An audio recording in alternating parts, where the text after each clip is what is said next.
Hello. Okay. Okay.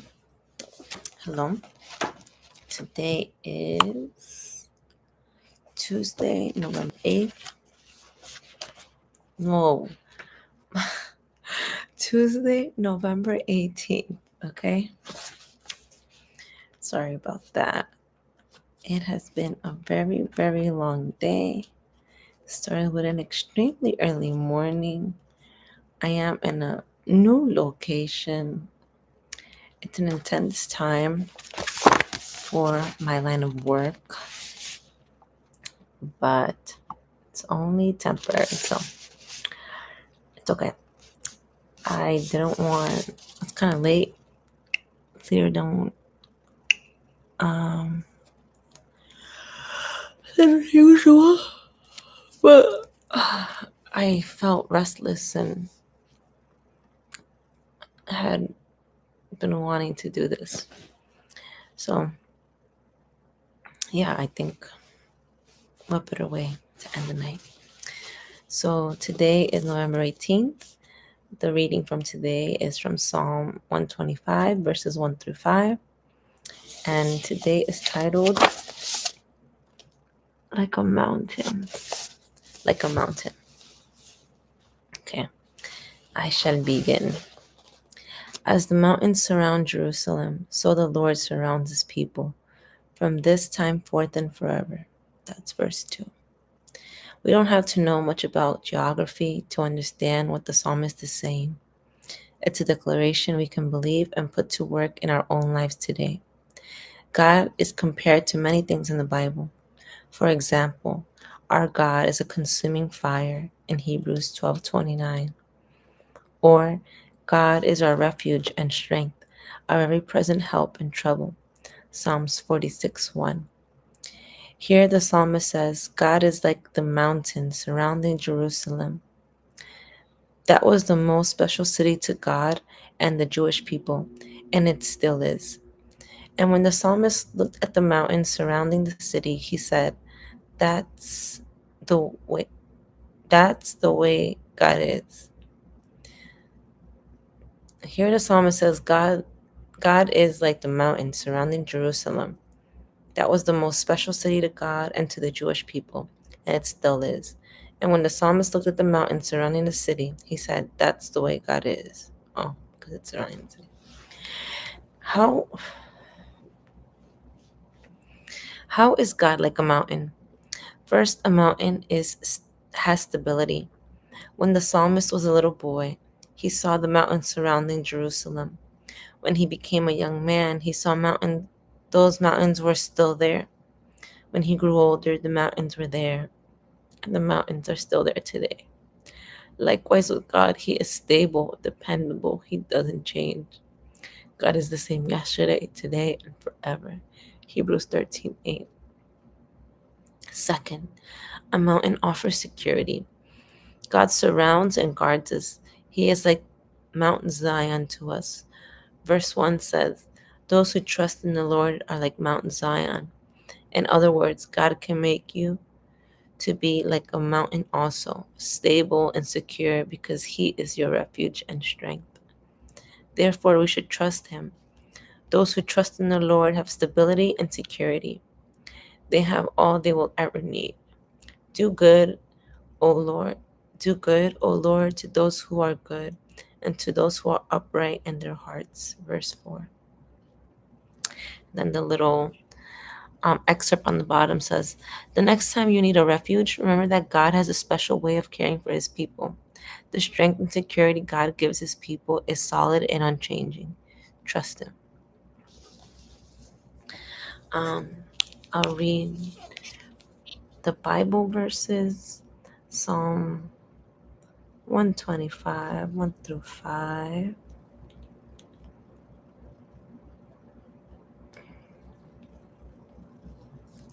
Do, do, do, do, do, do.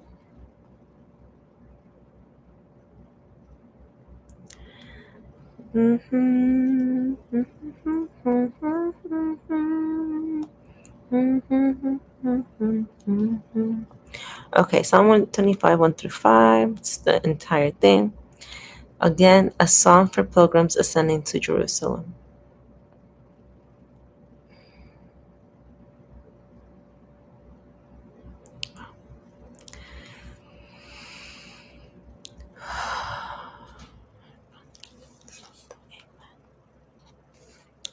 Those who trust in the Lord are secure as Mount Zion. They will not be defeated, but will endure forever. Just as the mountains surround Jerusalem, so the Lord surrounds his people, both now and forever. The wicked will not rule the land of the godly, and for then the godly might be tempted to do wrong. The wicked will not rule the land of the godly, for then the godly might be tempted to do wrong. O Lord,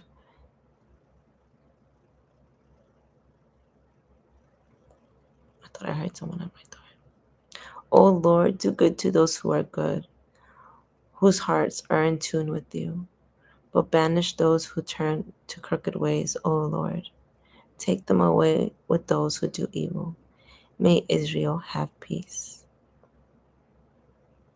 The wicked will not rule the land of the godly, for then the godly might be tempted to do wrong. O Lord, do good to those who are good, whose hearts are in tune with you. But banish those who turn to crooked ways. O Lord, take them with those who do evil. May Israel have peace.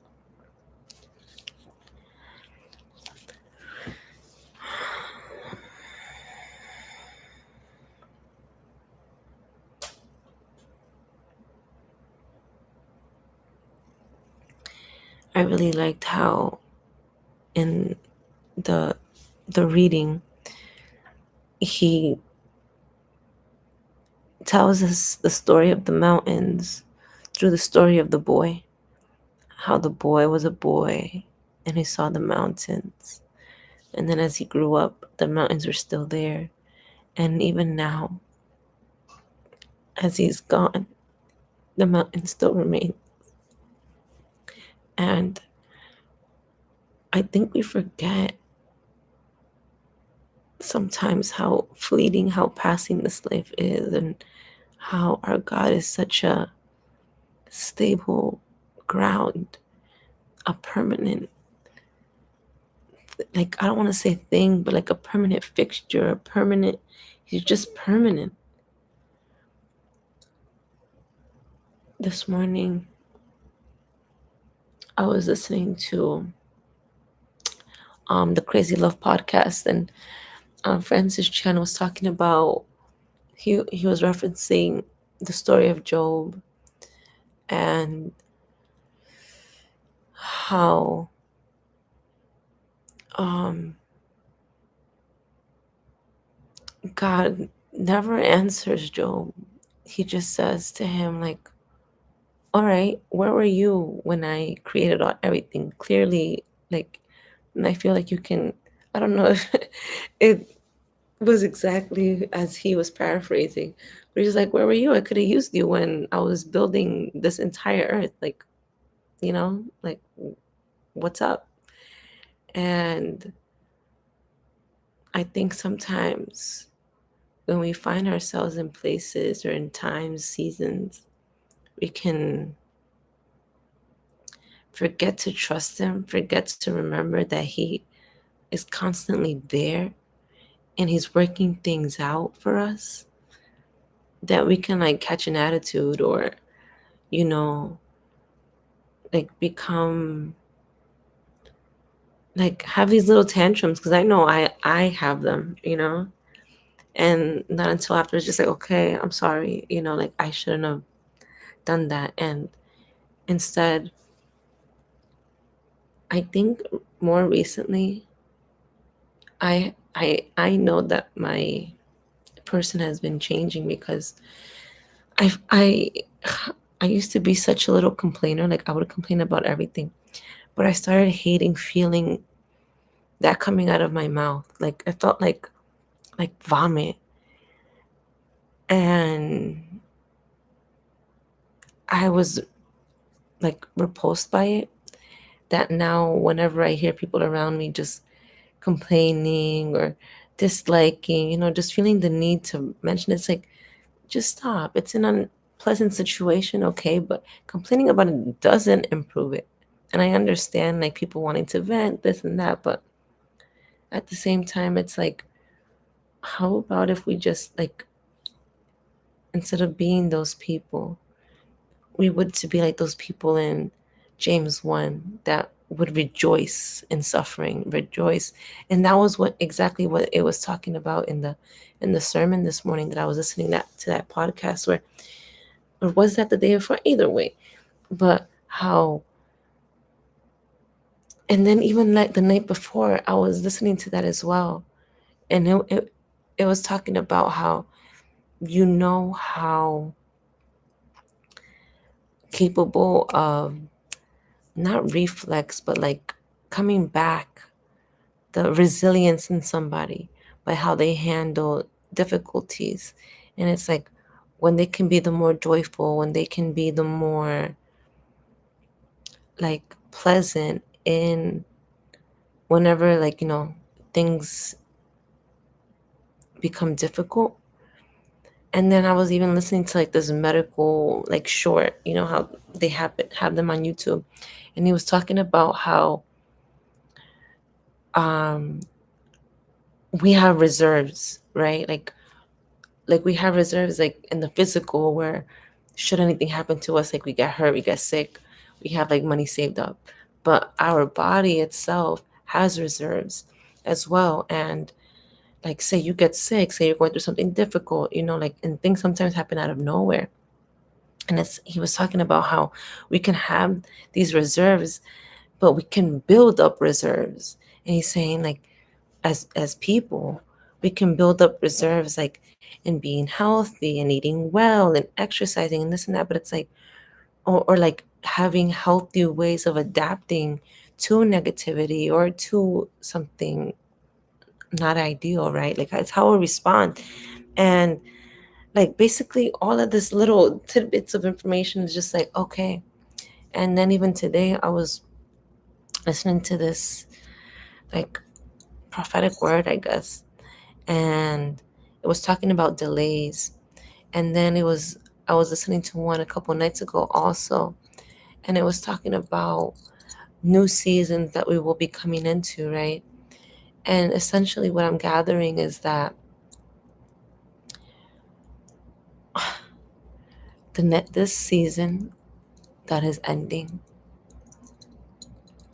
well, I feel like in all times of life we're going through different seasons, right? And sometimes we're not aware of the seasons that we're in until we've passed them. And that is usually not ideal because we can miss so many things along the way. Like we'll just be complaining when the Lord wants us to know that we need to rejoice, because when we're joyful, when we're rejoicing, when we're praising, that makes a way, right?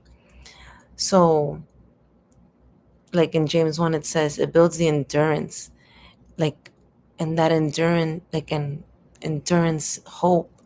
Let me just read it, because consider all joy when you face various trials, knowing that the testing of your faith produces endurance, that you may be perfect and complete, lacking nothing, I believe is exactly what it says, or like different versions put together. But essentially, being joyful and going, like having that endurance, and this is what another person was saying. It's like that hope is truly our trust in God, and the more that we are trusting him, the more that we go through, the more we can continue to trust him and go through more with him, right? And because he's always a mountain, he's always a mountain, he's always surrounding us. And sometimes I remember I was on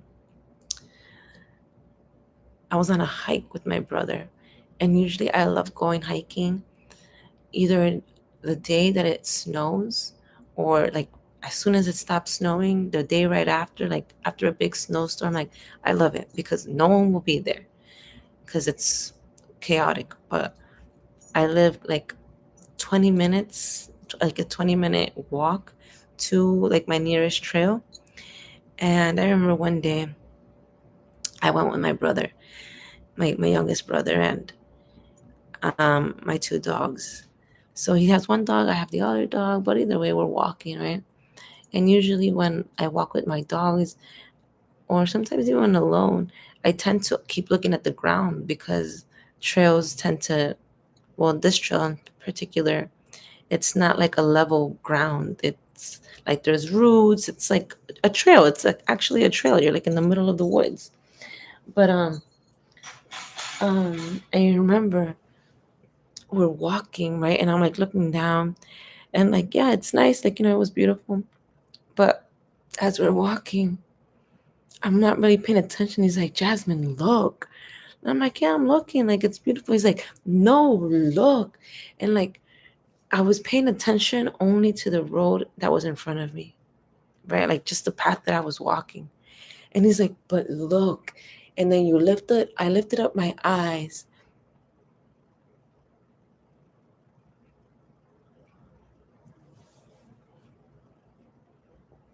I lifted up my eyes. And all you saw was the landscape and how beautiful everything was, covered in that white snow. These like dark pine trees, and just like everything, nothing else existed except for the snow, the canopying, everything. And it was just like, and I was like, wow, I almost missed that because I didn't look up. And in that moment, I understood it's like there's nothing wrong with just doing what you're told, following the path, and, you know, just doing it. But that's not all that God wants for us. He wants us to experience this abundant life, this full life, this joyful life. And that only comes from looking up, right? From trusting in Him. And obviously, I'm mixing in the metaphorical, the physical, the spiritual. And it's like, maybe I'm not even doing it right, but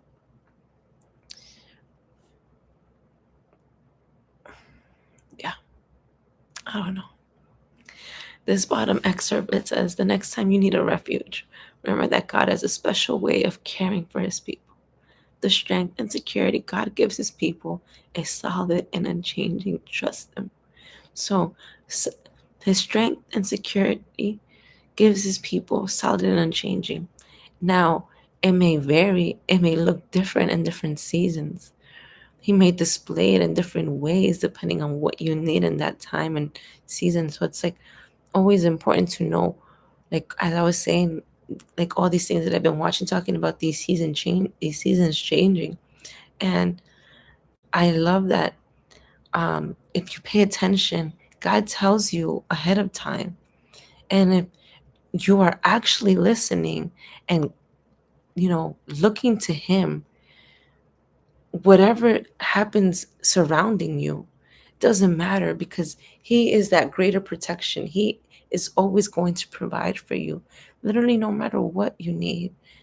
And I have truly, like, I think definitely since I really buckled down and realized it's like my obedience can't be lacking. Like, I'm not saying I'm perfect, but it's like that desire to want to be diligent in my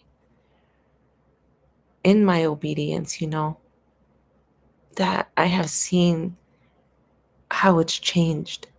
Maybe even like maybe I haven't noticed it so much in myself, but I have seen it in just how God cares for me. And maybe because I didn't pay as much attention before and now I am paying attention, or maybe because I'm obedient, then the Lord can give me those things. But either way, He is solid and unchanging, a refuge for His people. He has a special way of caring for His people, special, individual. I love that. I feel like I don't care how many Christians I meet. I don't care. Like, not that I don't care, but it's that's probably not the best way to say it, but it doesn't matter who I meet and how much they like. Yeah, I love to hear testimonies and all that, but I feel like God is mine, and that's it. Like, as much as He is everybody else, it's like, no, no, no, but He's mine. Like, He's my God, And I don't know. I hope that everyone can feel that way. They can feel like God is personal to him, to each one of us. Like, He is mine, and I am His, and that's it. And nothing can change that.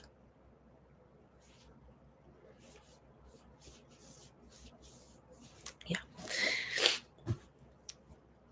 Good night, or whatever time it is for y'all. I need to go to sleep. God bless. Goodbye.